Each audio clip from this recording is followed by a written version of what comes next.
Consistent self-improvement, everybody. You are now listening to American gypC podcast. I am your host, Classic, and I am here with my co-host, gypC. And today we have Kassandra Gordon. She is a London-based award-winning multidisciplinary artist and a digital content creator and host of Black Creative Handbook podcast. Welcome to the show, Kassandra. Welcome. Thank you for welcoming me. Much appreciated. So to get started, tell us a little bit about London and kind of about how you got started doing what you do. Okay, what do you want to know about London? It's not like Mary Poppins, I tell you that. I tell you, it's not like that. What I love about London, though. Are you from London? I think he assumed I was not born from London, but I live in London. Right, London. Oh, okay, yeah, I guess so. I did say it. Yeah. So I've lived in. So I would call myself a Londoner, definitely. I pay my taxes here. I live here. I reside here. So I call myself a Londoner, but I was not born in London. London is very expensive. If you come over, it's very, very expensive. But London, you can never get bored. There's so much different cultures, different people. There's so much things to do, so much in the arts, so much creative things happen in London. You can never get bored. So that is the main reason why I'm in London. And you asked me about what I do. Was that the question?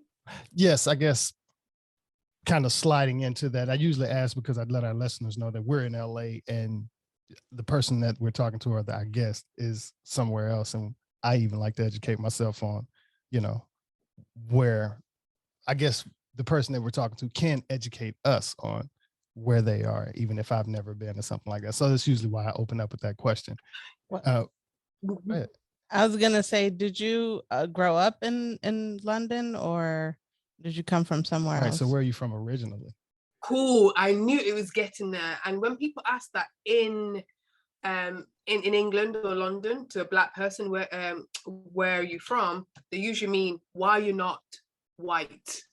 So basically, how I got here is a long history lesson for the British Empire. So basically, you know the story. British people, European people went to Africa.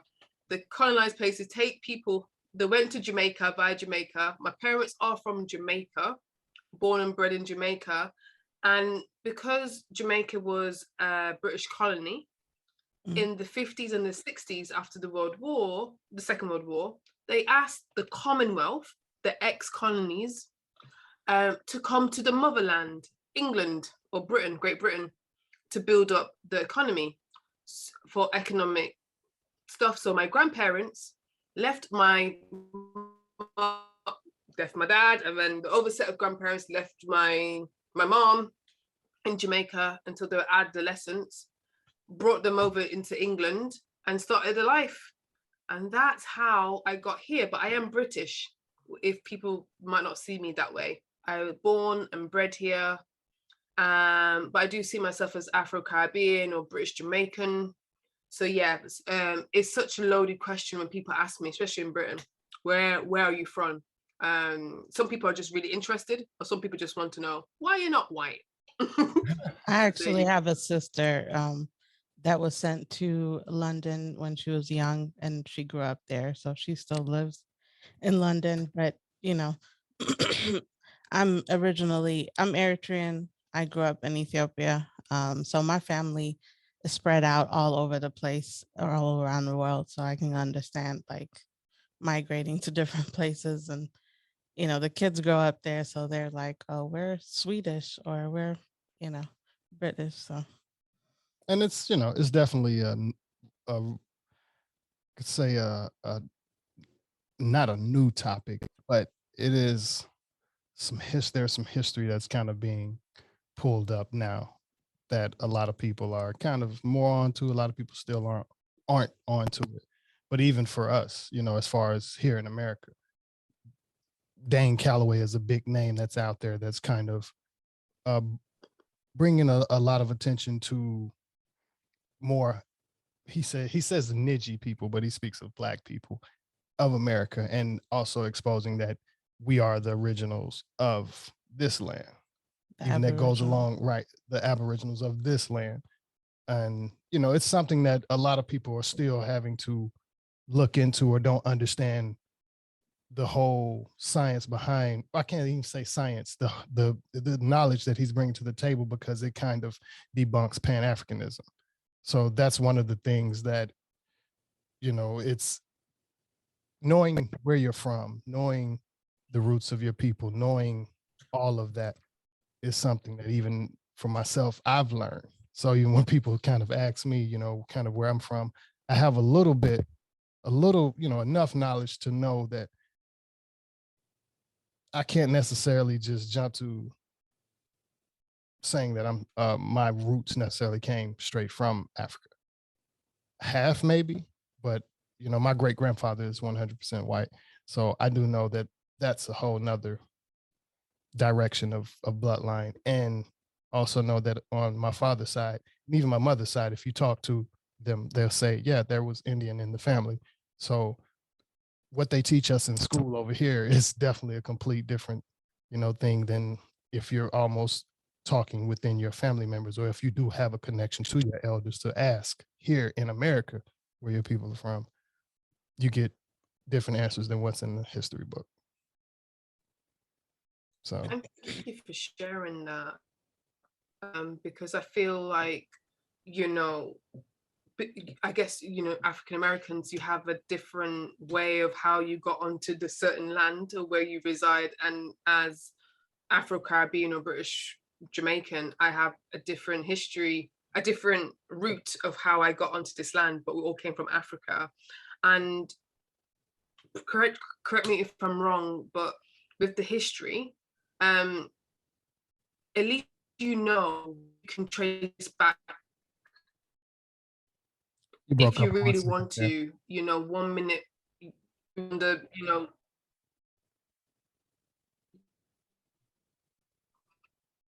Sorry, you broke up for a second there. Are you still there? For me, asking my grandparents who can you hear me? Okay, I can hear you now. Okay, perfect. Sorry about that. Yeah. I'm looking at my internet. It looks good. I'm sorry about that. It's just basically what I'm trying to say to you in a nutshell. It's tricky for me to understand my ancestry, because in Jamaica they don't always record the information. People go by different names.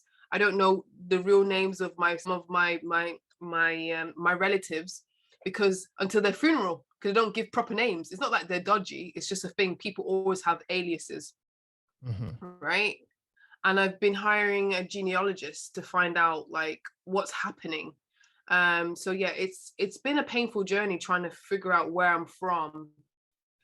You know, look at my name, Kassandra Gordon or Kassandra Lauren Gordon. You know, Gordon is a Scottish slave owner name. Cassandra is a Greek name. I wish I was like brought up like my Nigerian or my Ghanaian or my African brothers, where their name, when you see their name, it means something and there's a lineage, you know? Yes. Yeah, sorry to go too deep into that, but I'm very into looking into relationships and looking at heritage, because I'm always searching due to my circumstances being on this British land. There's lots of conflict, and there's, you know, it's hard to navigate through these white spaces. Yeah. And there's been such, you know, destruction of history purposely, you know, which has made it complicated, and they've, you know, intentionally made it complicated for us to be able to, you know, just trace our history. At least, of course, over here. For her, it's different. She kind of has the family history there, but it's pretty interesting. So I guess we'll slide on past where you're from. I've learned a good bit about that. It's complicated. I should have told you it's complicated, and then we could just left that alone. So sorry about that. Oh no, it wasn't. No, it wasn't anything that we wanted to leave alone. I definitely loved jumping into it, and like I said, I just didn't want to. We don't have to stay on that one, because I know I want to get into how you got into the podcasting and to other things like that, and even, you know. So I was gonna ask, when did you first get into creating jewelry, and How did you get inspired to get into that? Okay, I have to reflect. I knew when I was like, okay, so I started jewelry quite late, because my parents told me I couldn't do anything creative. They said you either be a doctor, something, something, something. So I have degrees which I don't use, and I did an evening course in my 20s of learning how to make a silver ring. And when I made my first silver ring, I just fell in love with it, and I've been self-teaching, going on courses ever since. That was about 10 years ago. That's how I did it. But I always felt I always loved jewelry, and it had so much of a meaning. Like when I was 9 years old, my mom bought me a locket, a gold locket, and my mom is Jamaican. I said, like, immigrant background, so it's not like some of my white counterparts where they're with the mom like, I love you, hug, tell me about your feelings, la la la la la la. I knew when she gave me that piece of jewelry, I knew that I was loved, you know what I mean? I knew I was loved, but it just enhanced the feeling. You know, jewelry means love, it strengthened relationships. So I always think, okay, where was my first type of connection to jewelry? It's when I was around 9 years old. But when I started making it in my 20s.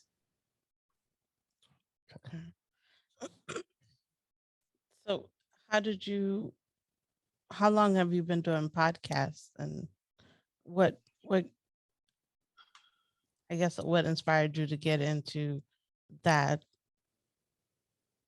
First of all, I love podcasts. I listen to podcasts all the time. I started the podcast about 2 years ago, just before the pandemic, I think. And I just wanted a space to connect to people, like-minded people like yourselves. And I wanted to learn information as a creative, how to get to A to B. Because on YouTube, because on Instagram, a lot of people show this Instagram life. Like everyone's got their life together, everyone is stunting. And then sometimes I used to get really upset when you see a lot of marketers online, like, if you just do my course for £3,000 or $3,000 or $27, we can teach you how to do your sales funnel or and blah blah blah. And because at the time I didn't have enough belief in myself that I could do things by myself, I used to just go on courses, I used to pay for strategy meetings, and I was like, oh my God, why isn't this information free? A lot of these courses just regurgitate the same information you can find on YouTube or from podcasts. So if creatives don't have a lot of money of paying someone to do something full time, why can't I give creatives the information what they need to survive and to thrive in these places? Because if you decide to be creative, it's very difficult, especially if you're a Black creative, where sometimes you don't have that generational wealth. You got Black tax, I call it Black tax maybe. You have to give money each month to your parents or to family back home, whatever back home means to you. You have financial stresses. You're doing a job where you're not just doing things for yourself, you're representing your whole community, and that's stress, and you can't make any mistakes. You have to work twice as hard than your other counterparts. All these stresses, being a creative and just together. And usually someone like Kanye West, who, if you like him or not, or another Black well-known entertainer or creative, you usually see their success story when they've made it. What happens when they are on the grind? What happens then? What happens when your parents says, get a 9 to 5 job, or if your mom says, get out of my house unless you get a job? Like, where is that community to uplift creatives when you're creating and you're not making so much money, or when you have doubts, or you have no one supporting around you? And I feel like in my 20s, or if I was a young person back, I was younger, if I had a podcast, or if I had a community where you said, just stick to your gut, just create and be happy and find out how to make a living with it, I wouldn't have gone to uni. I would have been creative since I was 16, 17 years old and built my skills. I would have had like 10 or 15 years of good experience and a good portfolio. So I think this podcast is very important to me. I guess you can hear my passion. Yeah. It's because sometimes when you don't create, or you're allowed to create, it can create a lot of like problems, internally. and I had to fight, not fight per se, like no one's getting hurt, but I have to really like program my mind, like I'm here to create, I'm here to share knowledge, and I just want to help as much creatives as possible. So that's how I got into doing the Black Creative Handbook podcast. So it's supposed to be like the handbook to help you to stay creative and to make money. Yeah, it's pretty tough. We kind of experienced the things. I've done music most of my life and kind of shifted into podcasting recently, and it's been a nice place for me as well. Even,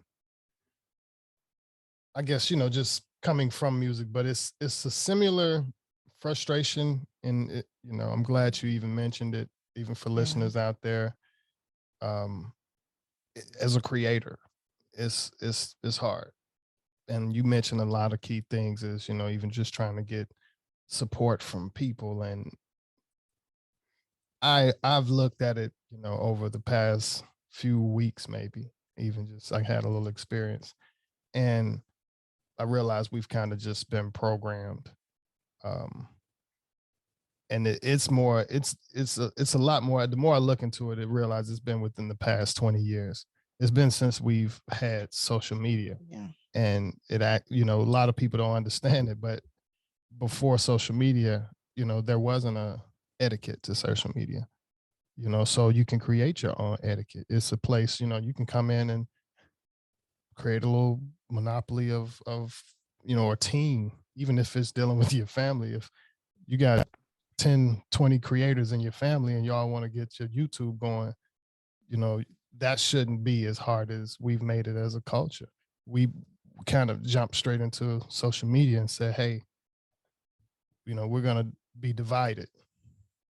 We're not going to necessarily, and it could be as a family. Some families may do it, but we've seen it purely. And like for you to mention, you're in a whole other country, but even for you to mention that,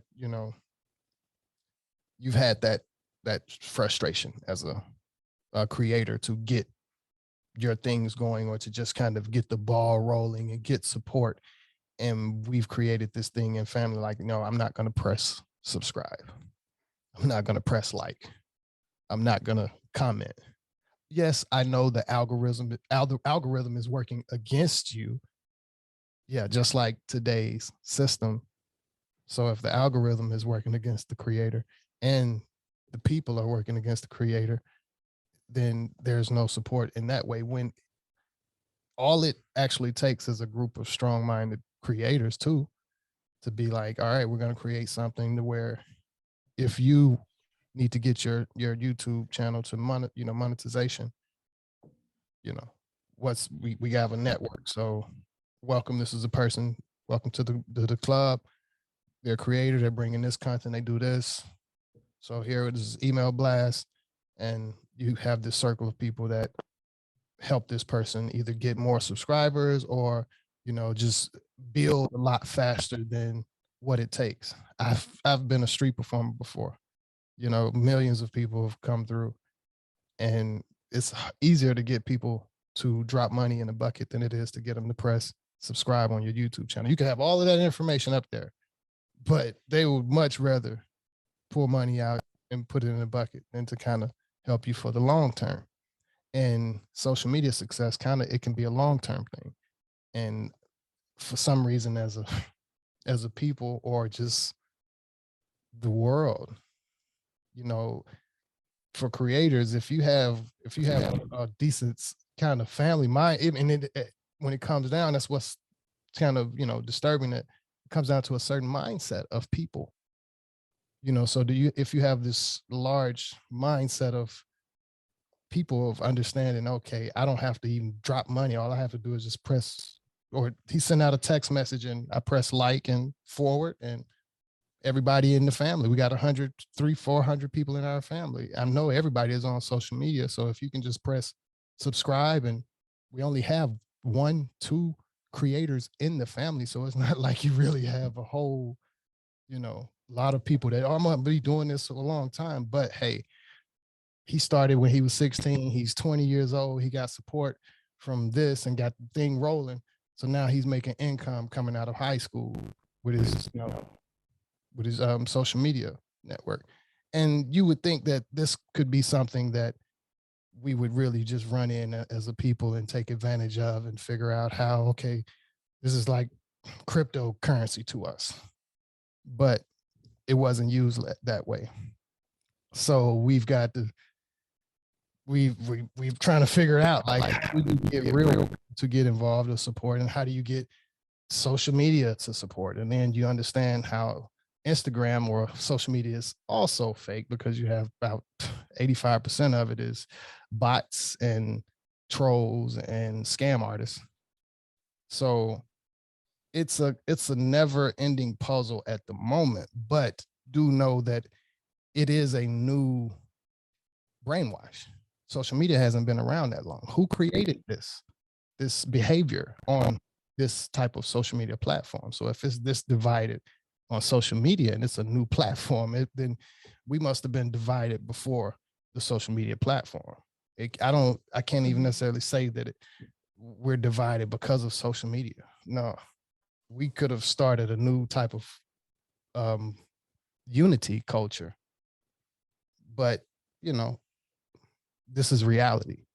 So as a creator, you know, as I've shifted from doing music, you know, that's all right, I'm gonna put this creative, I guess, task down and pick up this creative task and see if it'll get any different results. Maybe it was just this. Maybe if I'm doing this, that'll get there are better results. There are different results, but it's just as random as before. It's not necessarily like, all right, let me send a blast out to my family and see if somebody will press subscribe. Yeah, that's the hardest thing to do. We still trying to crack that puzzle. Has it ever worked with you to where you've been able to send out a massive text? I don't know, no. I just feel like it's a shame. Like, why is this, other cultures support their own cultures, they see the long-term game and the benefit. And it just seems there's a commonality across the pond, across where we are, where people don't like to support their own people. I don't know if that's down to colonization, where people were divided and divide and conquer, where you're stripped away from your identity. You don't see that kind of unity. So you don't have your tribe. I don't know. It's very, very upsetting when that happens. But I tried to be positive, and I know it happens, but I try to just reach out to people who are like-minded, like yourself, who are supportive of Black people and want to see people to win. So I try to resist and try to not internalize that narrative that Black people don't support Black people or your family.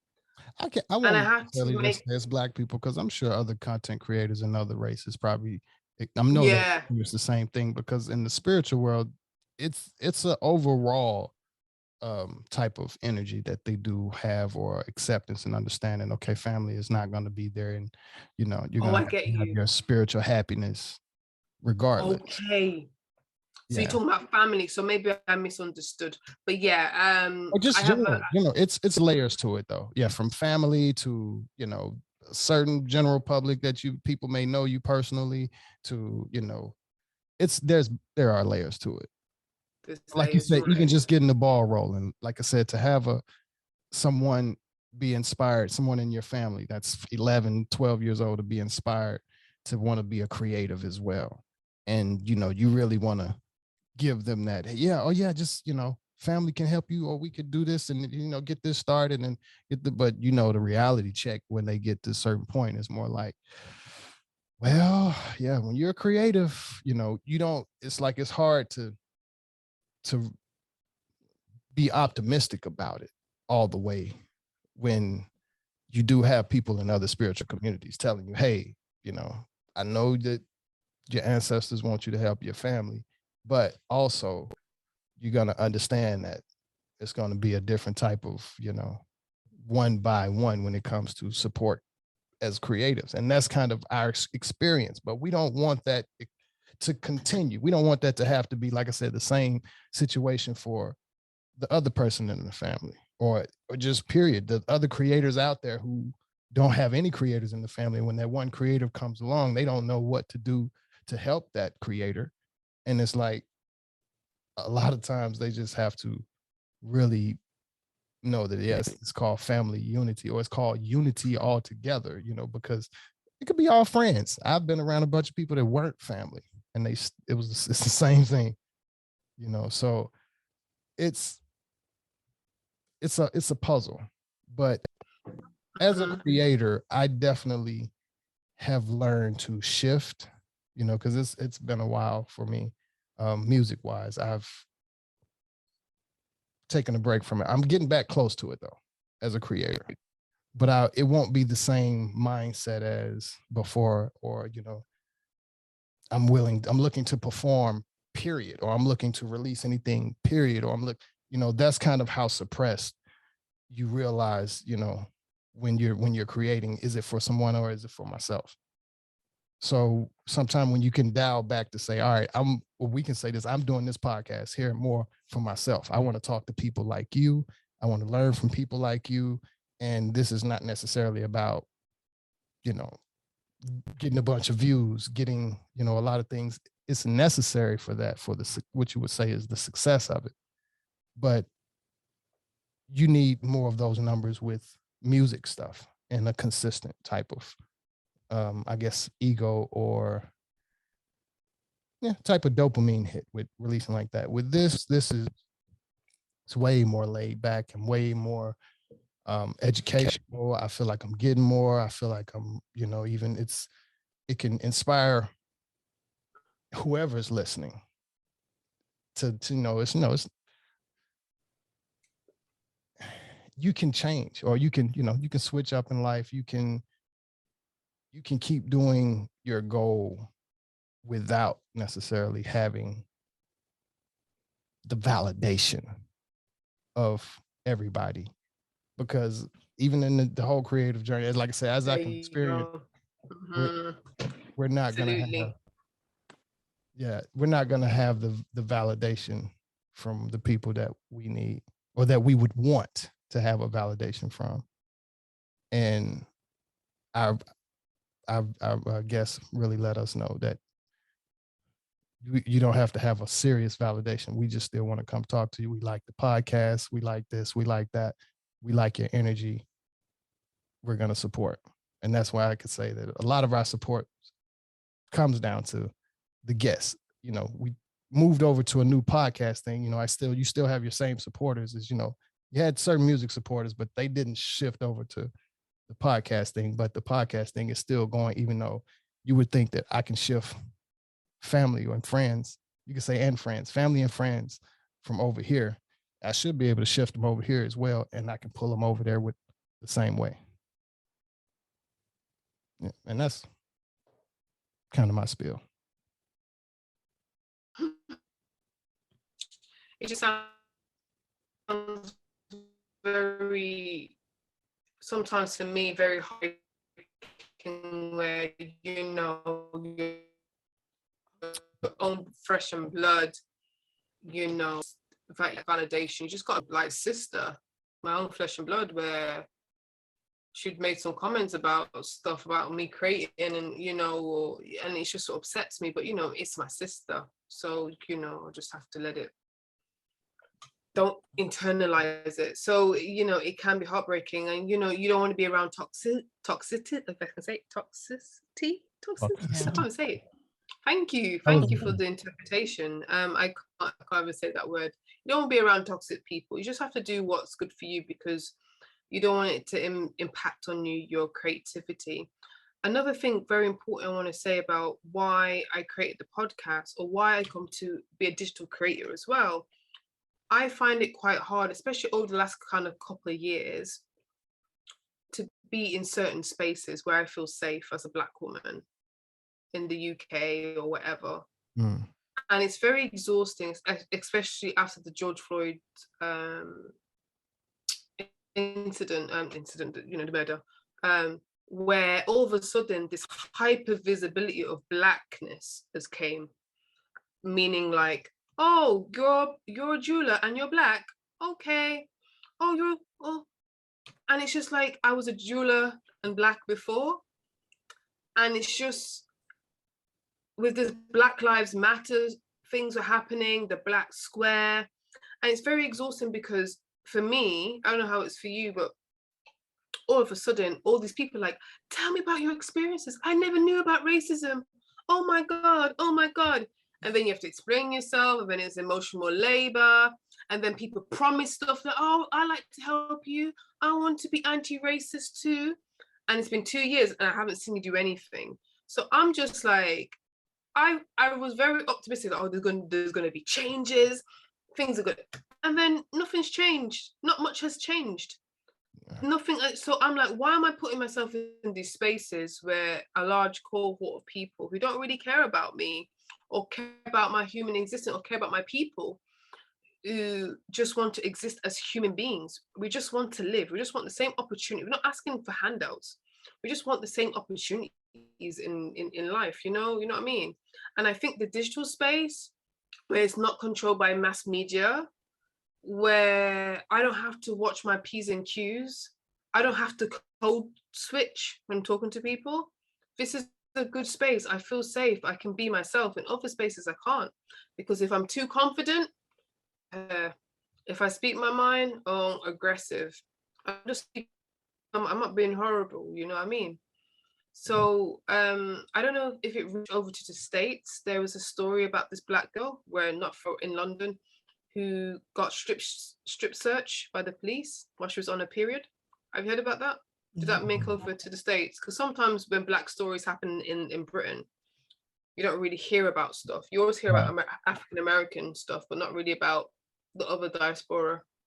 I'm glad you mentioned that. Did you hear about it? No, we haven't heard about it. Okay, cool. So you just name, it's called Schoolgirl Q. So you don't know her real name because it's protected because she's a child, but Schoolgirl Q. Basically, these teachers in Hackney, a borough in London, in East London, the teachers in the high school thought that she smelled of weed or cannabis, and they're like, called the police for a class C, B drug. It's not even like cocaine. It's not on the hierarchy of high drugs. Just that's number one. And asked police to strip her naked. Her parents weren't there. So their safeguarding is like, if you're a minor, you need to tell the parents. Right. And parents need to be present if there's going to be a naked strip search. Yeah. They made her take off her sanitary towel or her pad and expose her private parts to the police. So these things are very, very triggering. I'm sorry to take the thing a lower tone. That's not what we're here to talk about.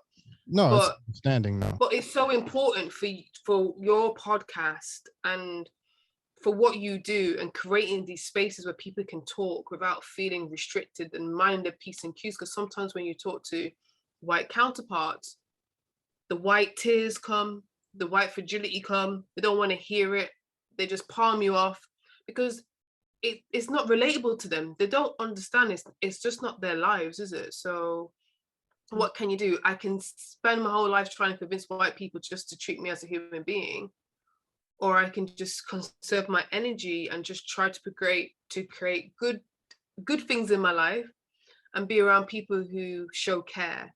And I thank you for the space, because I'm telling you, it's not always there. And the digital space, this space, I feel like I can be more myself, and not feel at threat. Yeah.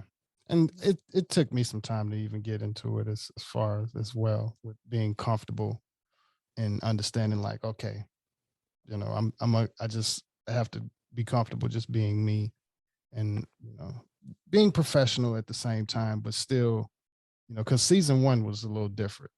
This is more of, you know, kind of an organized season, but I'm still grateful for both seasons because I'm still, you know, understanding the freedom of this platform as well.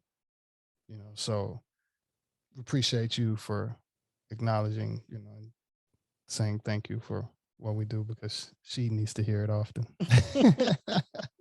gypC, yeah. it's so important. It's so important. And for you just to connect with me over the pond, I appreciate it. I really do. I sincerely do. So thank you so much. And maybe I feel a bit more emotional because of that story.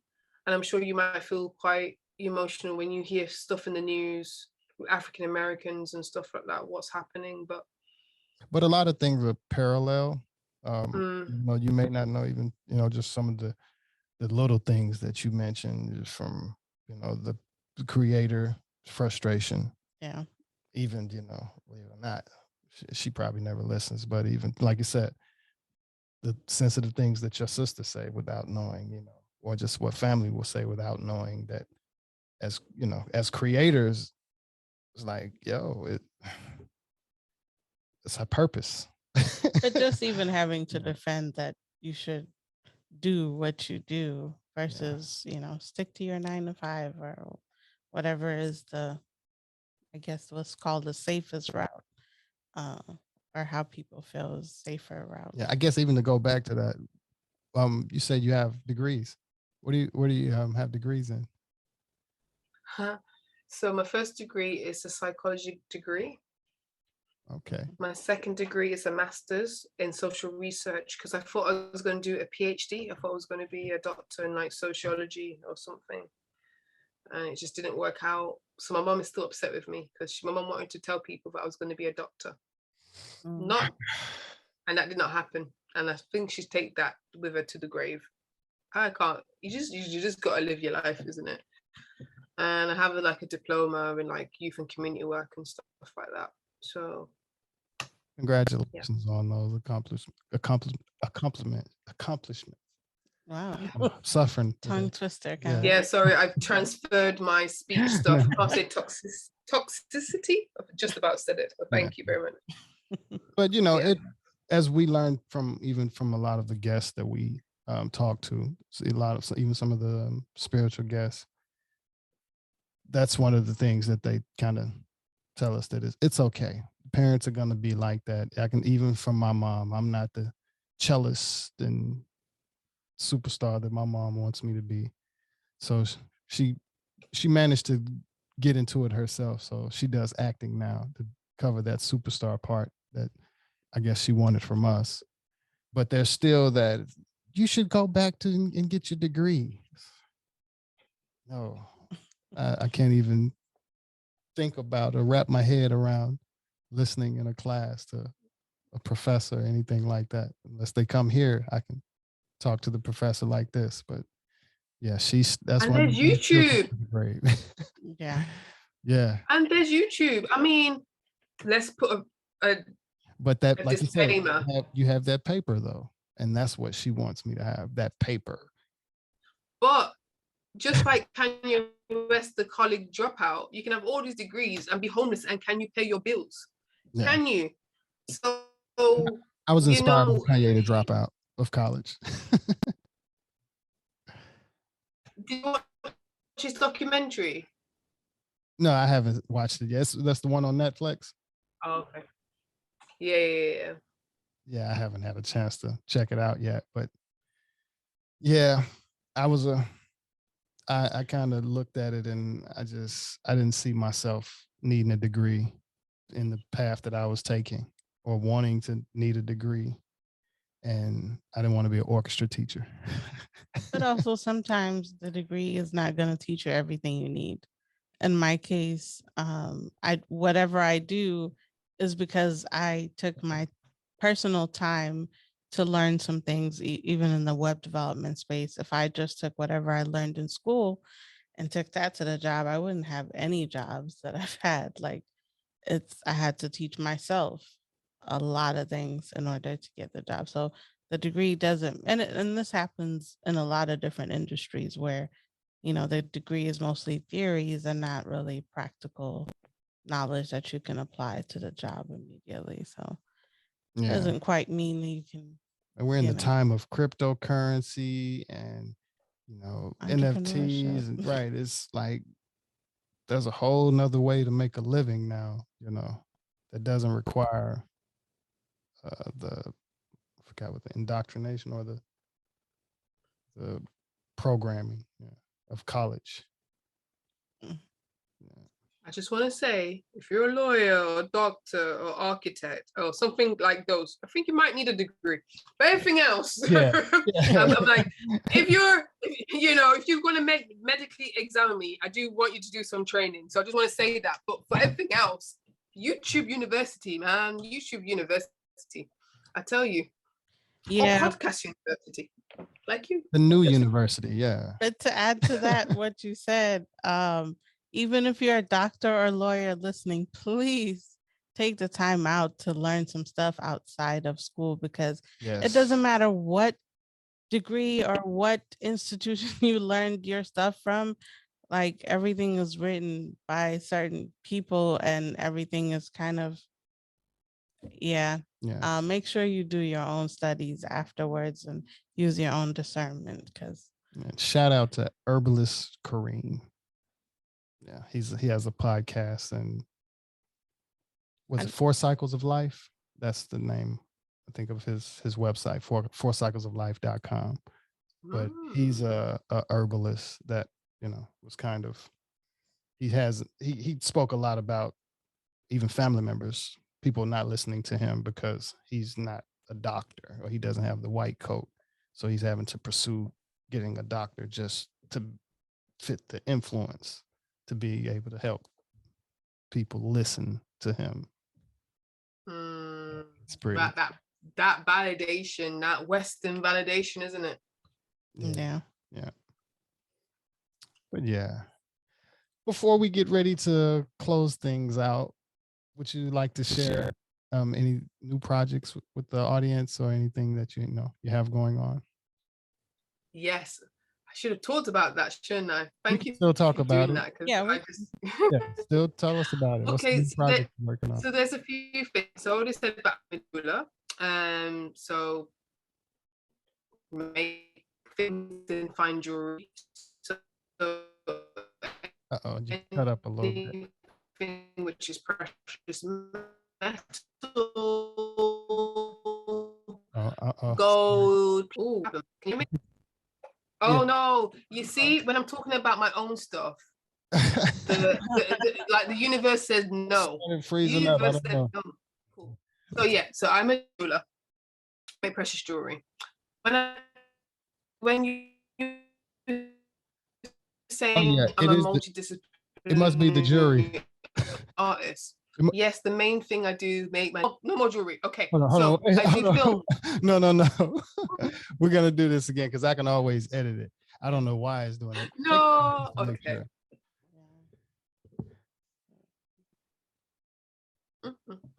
Is it good? Okay, yeah, just leave it. All right. Okay. All right, let's try it one more time. So tell us about the jewelry. Yeah, tell us about the jewelry project that you have. Great. I made things out of jewelry, precious metals, fine jewelry. I won an award last year in the UK Jewelry Oscars with one of my jewelry designs. I should wear it, but I don't have it on. I'm very sorry. It's called This Is My Switch. It's a gender neutral pendant. It has cornrows on it. It's about celebrating diversity and inclusion. I am a filmmaker as well. I have a film which has been selected for the London Independent Film Awards, which is happening next month. That film is a short film about Black British women and womenhood. I talk to moms and daughters, looking at the legacies, looking at jewelry, looking at what they want to pass on to their moms and their daughters and things like that. And the last thing is I have an exhibition, an public art exhibition in East London called Tailor Made, exploring the relationship of cancer and jewelry. So what I did, I teamed up with a cancer researcher, scientist, just cutting edge technology, looking at cancer research. We was talking to people who have been directly or indirectly affected by cancer, could have had cancer or had a loss of someone who don't know who had cancer, got them to design their own jewelry, inspired by the research and inspired of their cancer journey. And then I made it for them and we're putting it in an exhibition. So we have portraits of them wearing the jewelry, we've got documentaries, we've got all this information talking about cancer research and exploring people reclaiming their narrative of what cancer means to them. Because a lot of people, when they have cancer, there's a lot of like things what they're told, a lot of medical things. It's not humanized, you know. In the UK, like 1 in 2 people have cancer, right? So it's such a taboo subject when it happens a lot, and it's not always explored in a public space. So those are the main things what I'm doing. But and also the lovely podcast, Black Creative Handbook, what we talked about earlier. So love to connect with people to check out the podcasts and listen to people's journeys and to inspire people, especially when it gets tough or when you're on a high. Just carry on creating, because we all need creators, we all need artists, we all need people to make the world better, this thing called life. So that is me. So what's your jewelry making process? Do you do metal smithing and all of that as well? Yeah, all of that. You know, I have a studio. I take metal, manipulate it, hammer, do whatever I need to do to make whatever it needs to be done, just to make it look pretty and what people want. I just recently got into that when I found some crystals and I started wrapping my own, and then I was like, wait, I want to do more, and then I started learning about metal smithing, and you know, I'm like, okay, I need to get a house first. I need like a little studio for the torching and all of that stuff. But yeah, it's something that I'm interested in learning more about in the future. Do it. Express yourself. Jewelry is amazing. It's one of the physical things, your physical emotion, your physical personality. You can actually wear it and tell your story. So if you can do that, that'd be amazing. Right. Well, we appreciate you for sharing that with us.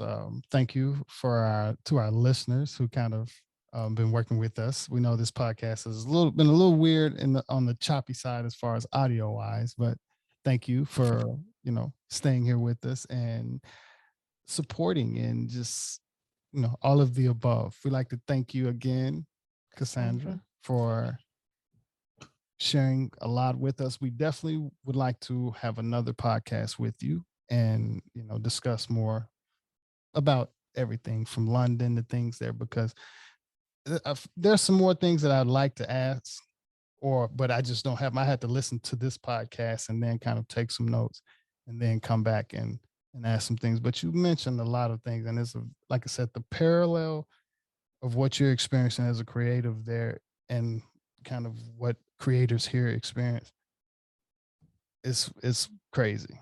Yeah, it's like similar dimensions, but it's like, how is that the same thing there?